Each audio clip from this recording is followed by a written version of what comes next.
News, लोकशाहीतील लोकांच्या हितासाठी। ओमराजे निंबाळकर जोरदार टाळी आपण या ठिकाणी आमंत्रित करूयात खासदार ओमराजे निंबाळकर।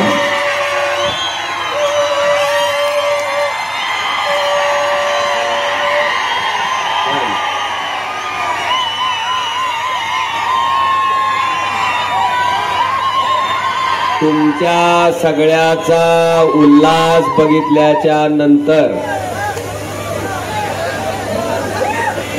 मला साहेब असं वाटतंय की महाराष्ट्राच्या मंत्रिमंडळात कॅबिनेट मंत्री असणाऱ्या माणसाचा सगळ्यात जास्त मतानं पडायचा जो विक्रम होईल तो या मतदारसंघात होईल। महाराष्ट्र विधानसभा सार्वत्रिक निवडणुका 2024 या निवडणुकीच्या निमित्तानं महाविकास आघाडीचे व राष्ट्रवादी शरद काँग्रेस पक्षाचे अधिकृत उमेदवार आदरणीय राहुल भैया मोटे यांच्या प्रचारार्थ आयोजित केलेल्या या सभेला उपस्थित असलेले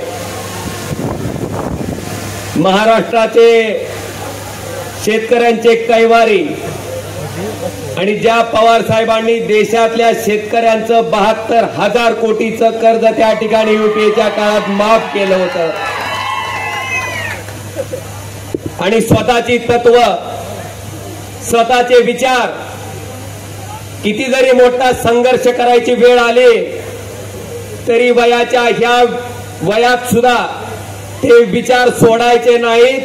अशा प्रकारची प्रेरणा आम्हा तरुणांना देणारं एक महाराष्ट्रातलं सृजनशील नेतृत्व आदरणीय शरदचंद्रजी पवार साहेब। या ठिकाणी मंचावर उपस्थित असलेले शिवसेनेचे जिल्हा प्रमुख कैलासवासी ज्ञानेश्वर तात्या पाटील यांचे चिरंजीव आणि बांधवांनो, माझं संबोधन सुरू करण्यापूर्वी आदरणीय तात्यांना सुद्धा मी विनम्र असं अभिवादन करतो। त्यांचे चिरंजीव ज्या ज्ञानेश्वर तात्यांनी 1995 पासून शिवसेनेचा भगवा जो खांद्यावर घेतलाय तो स्वतःच्या अंगात रक्ताचा शेवटचा थेंब होता, तोपर्यंत तो भगवा त्या ठिकाणी खाली पडू दिला नाही। निष्ठा काय असते, शिवसैनिक कसा असतो याचं उदाहरण ज्या तात्यांनी पूर्ण महाराष्ट्राला दिलं, त्याच तात्यांच्या पावलावर पाऊल टाकून रणजितनं शिवसेनेचा एबी फॉर्म असताना सुद्धा पक्षप्रमुख उद्धवजी ठाकरे साहेबाचा आदेश आल्याच्या नंतर रणजित परंड्याला होता। बांधवानो, 150-140च्या स्पीडनं जाऊन रणजितनं शेवटचे 2 मिनिटे शिल्लक असताना तो एबी फॉर्म काढला। मला अभिमान आहे की आज रणजित पाटील आमचे जिल्हा प्रमुख आहेत मंचावर उपस्थित असलेले। आणि भैया, तुम्ही आता 100% चौकार मारणार आहे, तुम्ही बिलकुल काळजी करायचं काही कारण नाही। आणि साहेब, माझी तुम्हाला विनंती असणार आहे की एका बाजूला महाराष्ट्रात गद्दारीच्या राजकारणानं पोखरलंय, स्वतःच्या स्वार्थासाठी स्वतःच्या पदासाठी माणसं त्या ठिकाणी 40-40 वर्षाचे पक्ष मोडून त्या ठिकाणी पळून जात आहेत। कोण खोक्याच्या आमिषाला बघून पळून जाते, कोण ईडी सीबीआयच्या भीतीला बघून पळून जाते, पण तशा प्रतिकूल परिस्थितीत ही राहुल भैयांनी आपली साथ सोडली नाही साहेब। प्रामाणिकपणे इमानदारीनं त्या ठिकाणी पवार साहेबांशी प्रामाणिक राहून त्यांच्या पाठीमागं खंबीरपणे उभा राहायचं काम राहुल भैयांनी केलंय। आणि भैया, ही प्रामाणिकपणा, ही निष्ठा ही जनता 20 तारखेच्या मतदारातून दाखवून देईल की गद्दार काय असते आणि खुद्दार काय असते, हे येणाऱ्या 23 तारखेच्या निकालातून आपल्याला त्या ठिकाणी दिसून येईल। बांधवानो, आपण बघताय मागच्या 2.5 वर्षापासून महाराष्ट्रातलं राजकारण। आता मला सांगा, खरी शिवसेना कुणाची हो?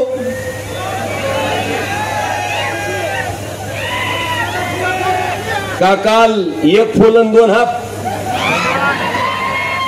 आणि म्हणून आणि खरं म्हणजे साहेब काल का परवा सभा झाली बघितली का नाही साहेब? मोदींच्या सभेत टेलिप्रॉम्प्टर असते आम्ही बघितलं होतं, पण काल महाराष्ट्रात मुख्यमंत्र्याच्या सभेत लाईव्ह टेलिप्रॉम्प्टर बघितलं साहेब. लाईव्ह ही मागूनच सारखं प्रॉम्प्ट करत होतं, बघितलं का नाही? अमुक योजना तमुक योजना तमुक योजना. बांधवानो, मला आपल्या सगळ्याला विचारायचंय, 5 लाख रुपयाचं बघा 16 वर्षाच्या तरुणाला लाजवल असा उत्साह आहे का नाही? मला वाटते महाराष्ट्रातलं सुद्धा वय वाढलं असलं तरी तरुणांना आदर्श घ्यावा असं एक व्यक्तिमत्व माझ्या पाठीमागे इथं बसलंय स्टेजवर. आज बांधवांनो, मला आपल्याला सांगायचंय की अतिशय हीन पातळीचं राजकारण चालू आहे. स्वतःच्या स्वार्थासाठी, स्वतःला ईडीच्या चौकशीतून वाचण्यासाठी, स्वतःच्या 50 खोक्यासाठी लोक त्या ठिकाणी फुटतायत. आज आम्हाला अभिमान आहे साहेब, आम्ही स्वाभिमानानं अभिमानानं कुठल्याही व्यासपीठावर गेल्यावर, कोणाच्या समोर गेल्यावर सुद्धा आम्ही त्या ठिकाणी भाषण करू शकतो. कारण 50 खोके घेऊन जर कुणी गद्दारी केली असती तर इथं मार्क बसलेलं शेंबडं पोरग सुद्धा म्हणलं असतं, काय मोठ्यानं भाषण करायला रे 50 खोकेवाल्या. आम्ही आमची प्रामाणिकपणा, आमचा इमानदारी आम्ही दाखवलंय, आमची निष्ठा आम्ही दाखवलंय. आणि म्हणून आज साहेब आमच्याकडे पैशाची कमी असेल, नसेल आमच्याकडे सत्ता, पण त्या ठिकाणी नीतिमत्तेचा आणि निष्ठेचा अधिष्ठान इतक्या मोठ्या प्रमाणावर आहे साहेब की ह्या भागातल्या जनतेनं, या भागातल्या समोर बसलेल्या जनतेनं मला सारखं हिनवायचे, मोदीमुळे आला, मोदीमुळे आला.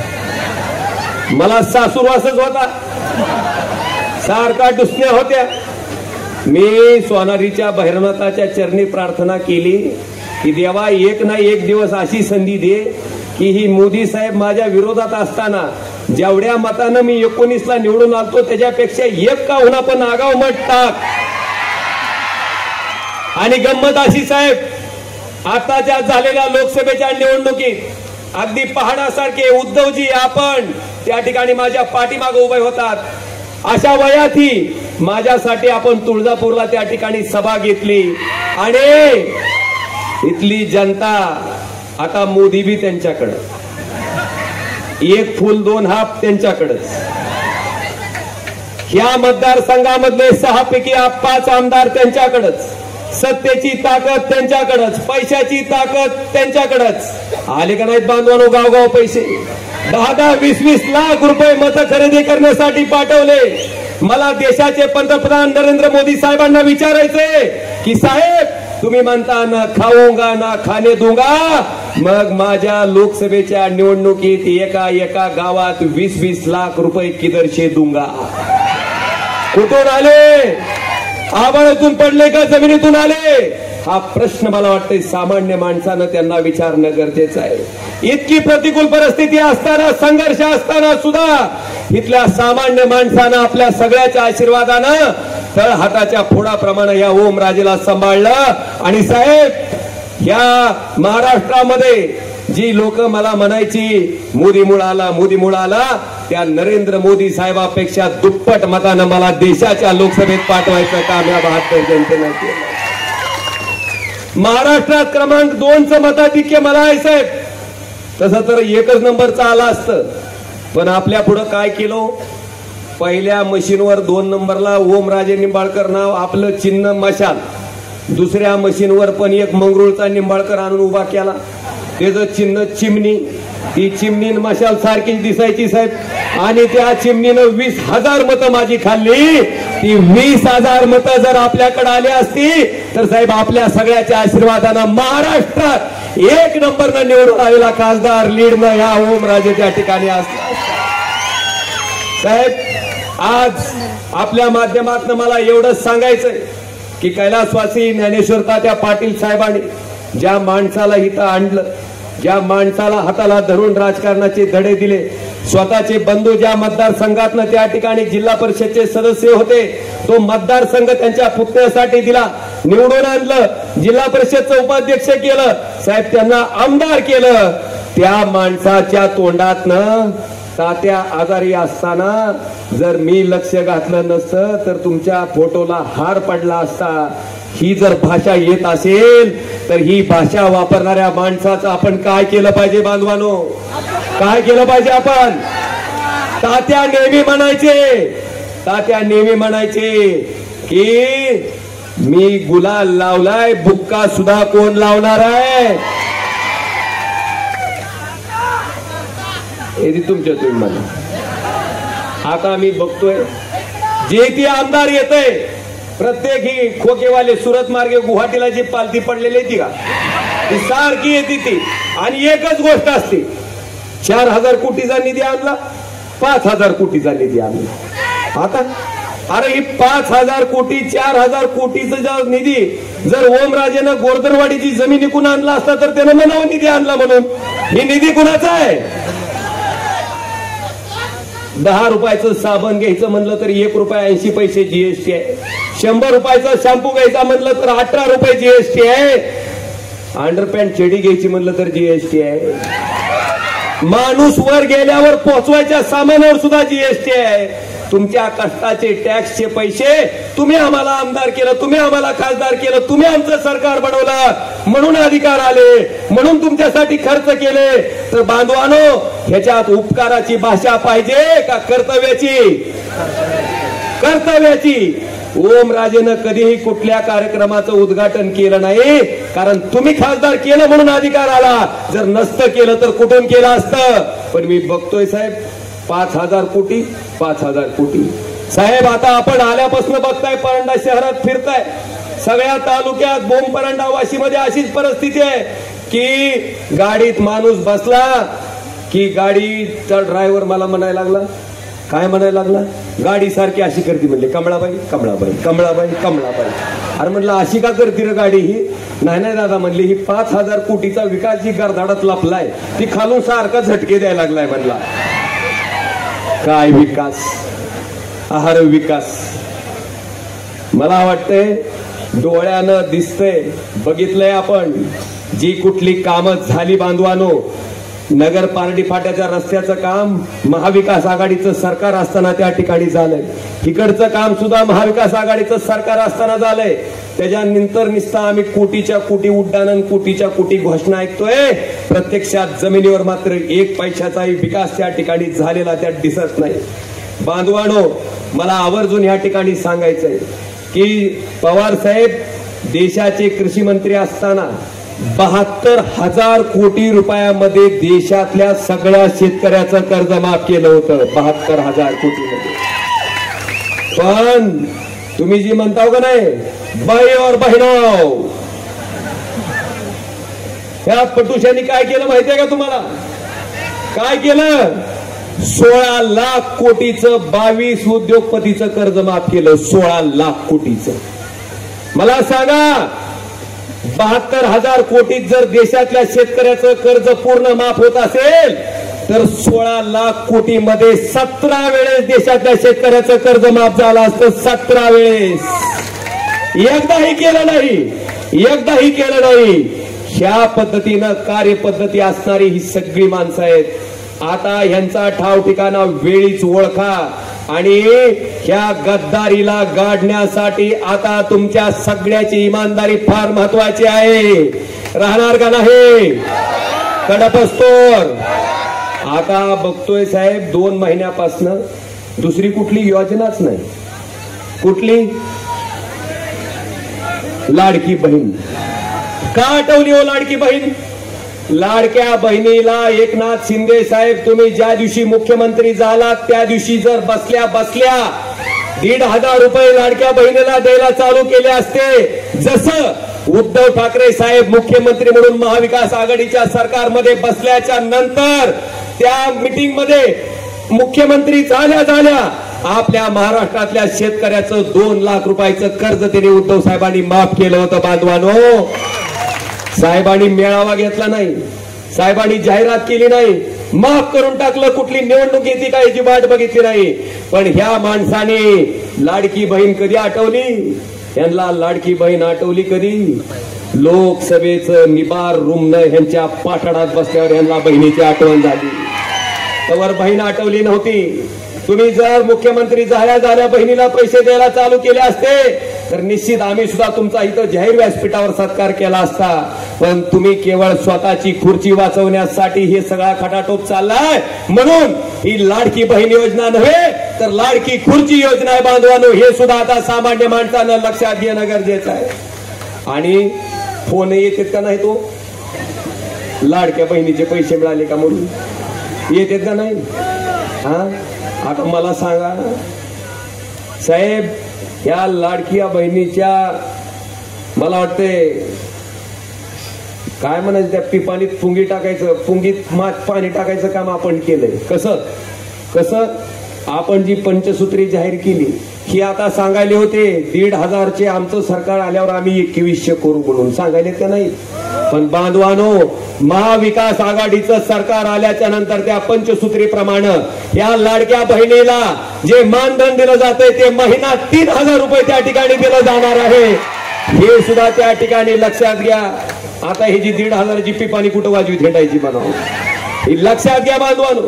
दुसरं सगळ्यात महत्वाचं, महाविकास आघाडीचं सरकार आल्याच्या नंतर शेतकऱ्यांचं कर्ज 3 लाख रुपयापर्यंत माफ करायचा निर्णय त्या पंचसूत्रीमध्ये त्या ठिकाणी घेतला गेला बांधवांनो. जे शेतकरी रेग्युलर कर्ज भरतील त्यांच्यासाठी 50,000 रुपये सानुग्रह अनुदान. आणि सगळ्यात महत्वाचं 5 लाख रुपयाचं तुम्ही ते आरोग्य कार्ड घेऊन गेल्यावर डॉक्टर तुम्हाला सांगते पहिल्यांदा हा आजार बसत नाही, ह्या गोळ्या बसत नाही, हे ऑपरेशन बसत नाही. मग ही कार्ड घेऊन कुठे हिंडायचे बोंबले? ही अवस्था आहे त्या कार्डची. आणि हीच गोष्ट लक्षात घेऊन महाविकास आघाडीनं त्या ठिकाणी 25 लाख रुपयाचा तुमचा आरोग्य विमा त्या ठिकाणी द्यायचा निर्णय महाविकास आघाडीच्या सरकारनं घेतलाय बांधवांनो.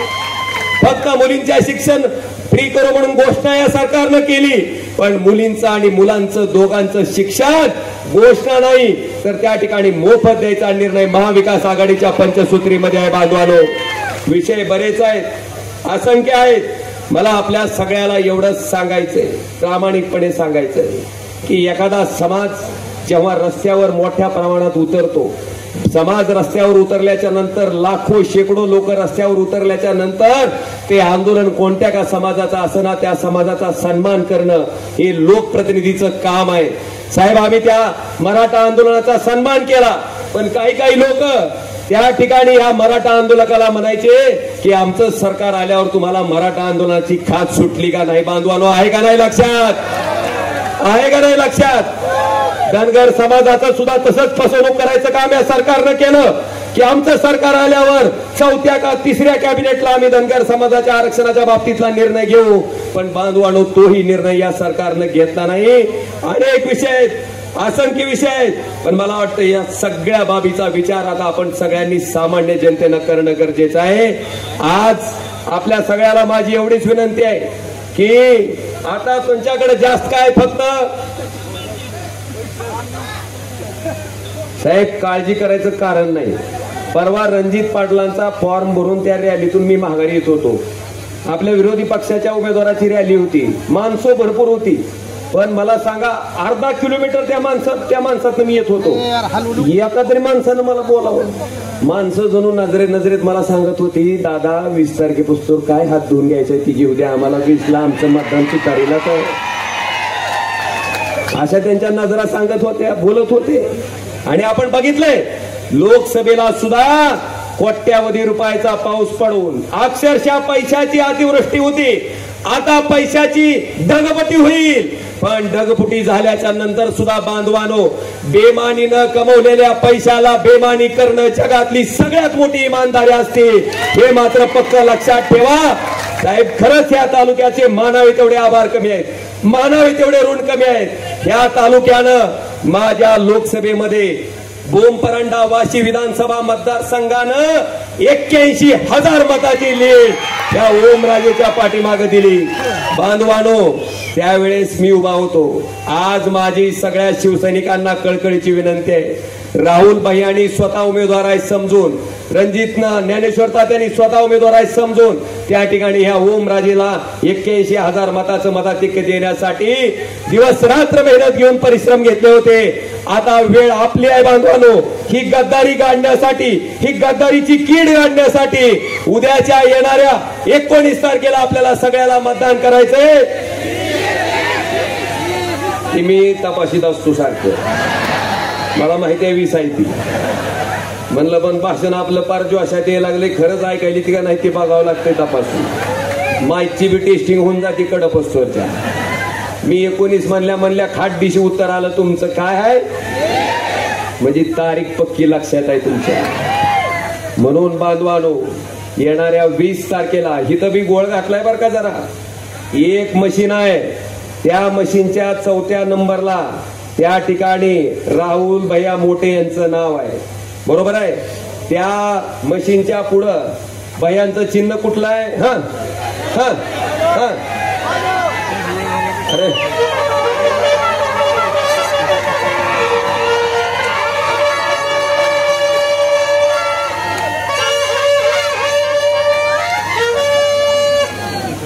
अजित दादा कृपा.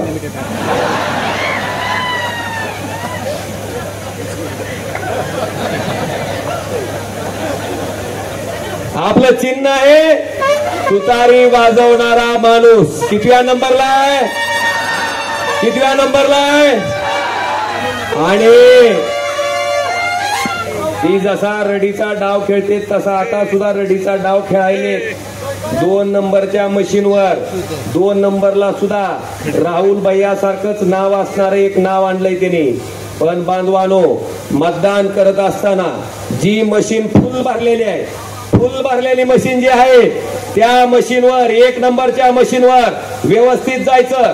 कुत्र माग लागल्यासारखं मतदान करायला जायचं नाही, शांततेत जायचं. नाहीतर लय उलास असतं. इथली लय उलाशी होती बघा ह्या कोपऱ्यातली, आता जरा थंड बसली ती लय उलास. ती उलास करून त्या चिमणीला 20,000 मतं पडली होती. म्हणून ध्यान करून जायचं व्यवस्थित. 4 नंबर पूर्ण भरलेली मशीन बघायचं, 4 नंबरचं नाव वाचायचं.